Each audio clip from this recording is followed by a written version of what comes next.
So okay students, now we will start the topic molarity.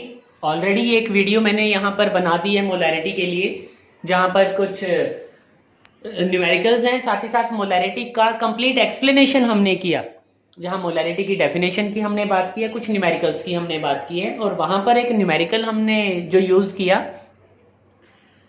जो simple terms में था हमारे पास। अब कॉम्पिटिटिव की बात करते हैं कि कॉम्पिटिटिव एग्जामिनेशंस में अगर हमें डायरेक्ट क्वेश्चंस आ जाएं तो किस तरह से हमने करना है। तो सपोज करो अगर क्वेश्चन के अंदर हमें डेंसिटी गिवन है, ठीक है, अगर डेंसिटी उसने दे दिया एंड वी है given percent solute by mass, जो सोल्यूट हमें गिवन है वो मास परसेंट की टर्म में गिवन है, तब हमें किस तरह से सॉल्यूशन को निकालना है या मोलैरिटी को किस तरह से हम सॉल्व करेंगे। तो यहां हमने कहा that we have given molarity and let D is the density of the solution. तो डी को हमने डेंसिटी मान लिया सॉल्यूशन की, and it contains y% solution by mass, ठीक है, y% सॉल्यूशन बाय मास हमने यहां कह दिया। तो अगर डेंसिटी की बात करें, the density of the solution will be given as mass of solution by volume of solution. Already हमने पढ़ा है डेंसिटी मास बाय वॉल्यूम होती है। अब डेंसिटी क्योंकि हम बात करें सॉल्यूशन के लिए, तो इसीलिए मास ऑफ सॉल्यूशन और वॉल्यूम ऑफ सॉल्यूशन हम यहां पर यूज करेंगे। तो अगर रिलेशन को थोड़ा चेंज कर दें, द मास ऑफ सॉल्यूशन कहां फाइंड आउट करना है, 1 लीटर के अंदर फाइंड आउट करना है।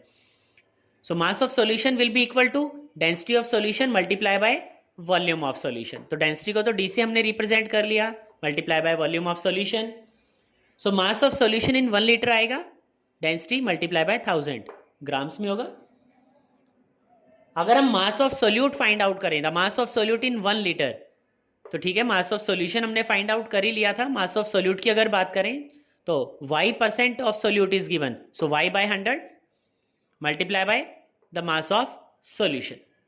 तो बड़ा इजीली हम क्या कर सकते हैं, mass of solute find out कर सकते हैं, और simply we can say the mass of solute is equal to y multiply by d multiply by 10। ठीक है, 100 से 1000 कैंसिल आउट हो गया, यहां से 10 बच जाएगा हमारे पास, तो 10 हमने लिख लिया।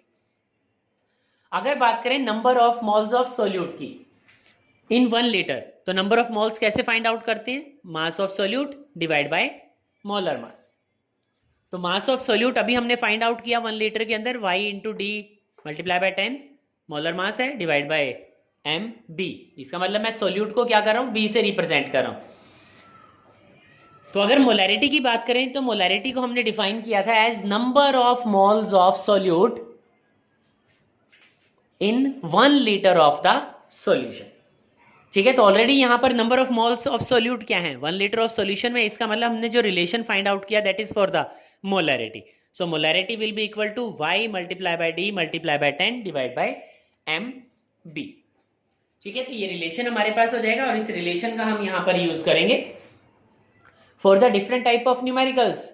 उस तरह के कॉम्पिटिटिव न्यूमेरिकल्स के लिए जहां डायरेक्ट फॉर्मूले की हमें जरूरत होती है, तो हमें इस डेरिवेशन को याद रखना कोई रिक्वायर्ड नहीं है, कोई इंपॉर्टेंट नहीं है हमारे लिए। हमारा वर्क है जो लास्ट, ये जो रिजल्ट है इसको याद रखना, और इस रिजल्ट में भी हम ये ध्यान रखेंगे कि y क्या है, y is the mass percent of solute.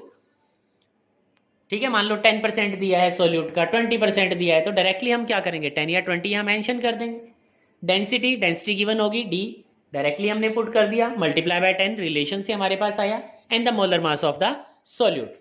ये हमने यहां पर लिख देना है ताकि हम बड़ा इजीली अपने क्वेश्चन को सॉल्व कर पाए, डायरेक्ट रिजल्ट हम यहां से फाइंड आउट कर पाए। तो इस तरह से हमने यहां क्वेश्चंस को करना होगा।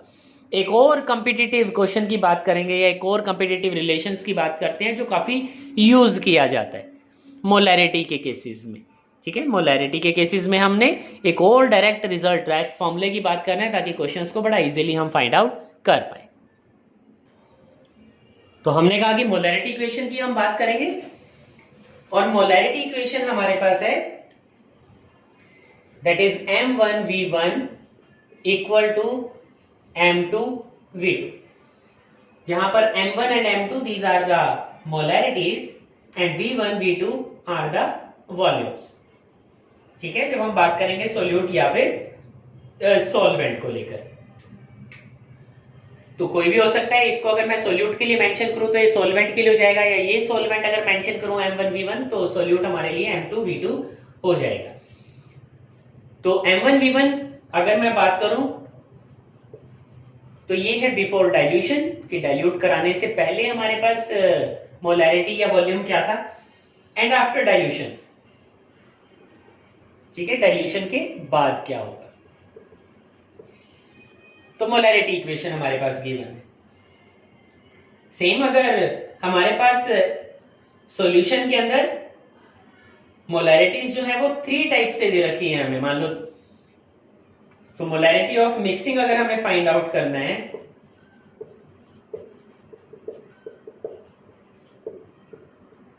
then it will be represented as M1V1 plus M2V2 will be equal to MR V1 plus V2, ठीक है। और MR क्या है, रिजल्टेंट मोलैरिटी। तो अब किस तरह से इनकी वैल्यूज को फाइंड आउट किया जाता है, क्या चीज होगा हमारे पास, किस तरह से इनके न्यूमेरिकल का सॉल्यूशन हमने करना है, उन सारे टॉपिक्स की हम यहाँ पर अभी बात करेंगे, ठीक है, ताकि हमारे लिए थोड़ा इजी हो जाए इन क्वेश्चंस को करना, कैसे यहाँ पर स्टेटमेंट को दिया गया है, ठीक है स्टूडेंट्स। तो अब यहाँ न्यूमेरिकल वाइज हम बात करेंगे और उन न्यूमेरिकल्स को की हेल्प से ये देखेंगे किस तरह से क्वेश्चंस को सॉल्व किया जाता है। तो यहां हमने अपना क्वेश्चन ले लिया और क्वेश्चन है that concentrated aqueous solution of H2SO4 is 98% by mass and has density 1.84 ग्राम पर centimetre cube. What volume of concentrated acid is required. यहां से क्वेश्चन का स्टेटमेंट ध्यान से देखना, उसने कहा what volume of concentrated acid is required, कितना वॉल्यूम चाहिए हमें कंसंट्रेटेड एसिड का, to make 5 liter of 0.5 molar H2SO4 solution। तो कितना वॉल्यूम हमें कंसंट्रेटेड एसिड का चाहिए ताकि हमारे पास क्या बन जाए, 5 लीटर बन जाए, किसका, 0.5 मोलर H2SO4 सॉल्यूशन का।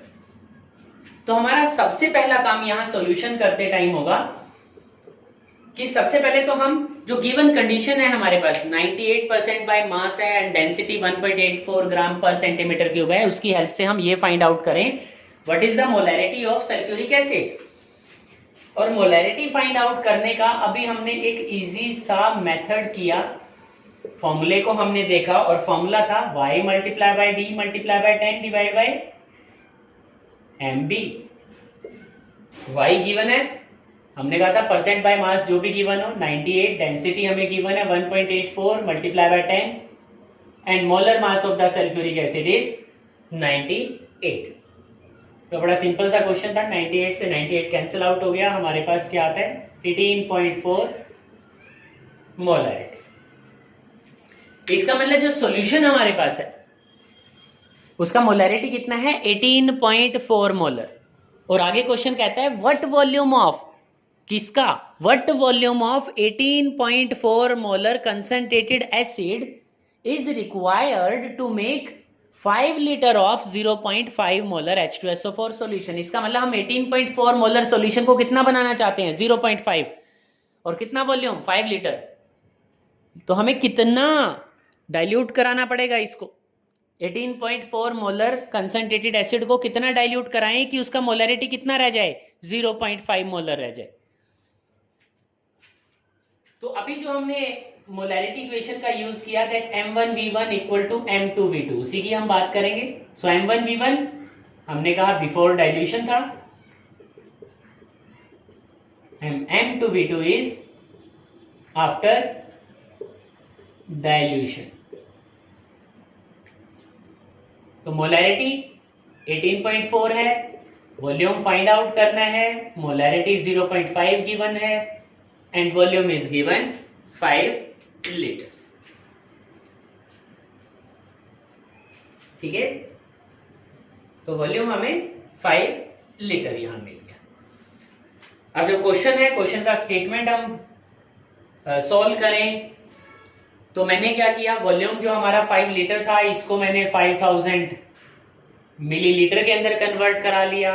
वॉल्यूम अगर मेरे पास आएगा so volume V1 will be equal to 0.5 multiply by ठीक है, उसका सॉल्यूशन निकालना है 0.1 multiply by 5000 which is in ml divide by 18.4। मैं लीटर में भी उसे सोल्व कर सकता हूँ, कोई प्रॉब्लम नहीं है वहां पर। तो जब हम इसका सॉल्यूशन निकालें, डेसिमल से डेसिमल काउंट हो कैंसिल आउट हो सकता है। जब हम इसका सॉल्यूशन निकालेंगे then the volume will be 135.86 ml। So the volume of concentrated HCl is 135.86 ml। हमें इतना वॉल्यूम चाहिएगा उसका, ताकि जो डाइल्यूशन के बाद हमारे पास जो एसिड बनता है that is 0.5 molar of 5 litre. तो इस तरह से हम वॉल्यूम फाइंड आउट करेंगे यहाँ पर। इस तरह से हम उन क्वेश्चंस का सॉल्यूशन यहाँ से फाइंड आउट करते हैं। ठीक है फ्रेंड्स,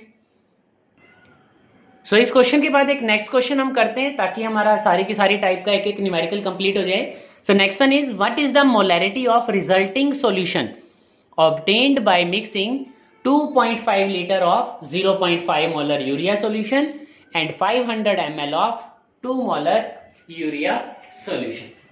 ठीक है, तो सेम टाइप का सोल्यूट हमें यहां पर गिवन है क्योंकि दोनों केसेस में यूरिया है हमारे पास। तो बात करते हैं मोलैरिटी इक्वेशन की। हमने मोलैरिटी इक्वेशन स्टडी की M1V1 plus M2V2 equal to MR। ठीक है, रिजल्टेंट मोलैरिटी जहां पर था एंड V1 प्लस V2। इस तरह से हमने अपनी इक्वेशन को लिखा था।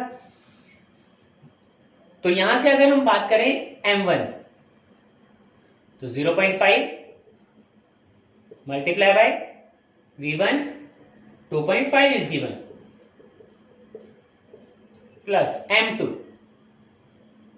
is given 2 and V2 is given in milliliters। देखो यहां हमने लीटर लिखा है, यहां हमने 500 ml लिखा है। तो 500 ml को हमने लीटर में कन्वर्ट कर लेना है। So it become 0.5 litres is equal to MR। MR हमें फाइंड आउट करना है। जहां तक बात करें V1 प्लस V2 की, तो अभी हमने V1 फाइंड आउट किया जो क्वेश्चन के अंदर गिवन है that is 2.5 and V2 is given 500 ml जिसको हमने लीटर में कन्वर्ट करा लिया एंड इट बिकम्स 0.5। तो MR हमने फाइंड आउट करना है। So MR will be equal to, इसका अगर हम सॉल्यूशन निकालें it comes to be 2.25 divide by 3 liters and the value comes to be 0.75 molar. ठीक है, तो जो मोलैरिटी है, रिजल्टिंग मोलैरिटी है, उसको हम बड़ा इजीली फाइंड आउट कर सकते हैं। तो इस तरह के क्वेश्चंस हमारे पास होते हैं। तो ये कॉम्पिटिटिव एग्जामिनेशन के क्वेश्चन है। देखने पे लगता है कि पता नहीं क्वेश्चंस के अंदर क्या गिवन है, लेकिन एक सिंपल से फॉर्मूलेज हैं जिनको याद रखना है हमने और बड़ा इजी हम उनका सॉल्यूशन दे सकते हैं। सो ओके स्टूडेंट्स, इसी के साथ मोलैरिटी के सारे न्यूमेरिकल्स, हर टाइप का एक न्यूमेरिकल हमने कर लिया, फॉर्मूलेज हमने कर लिए, कॉम्पिटिटिव टाइप हमने कर लिया कि क्या वहां पर होना चाहिए। Okay students, bye.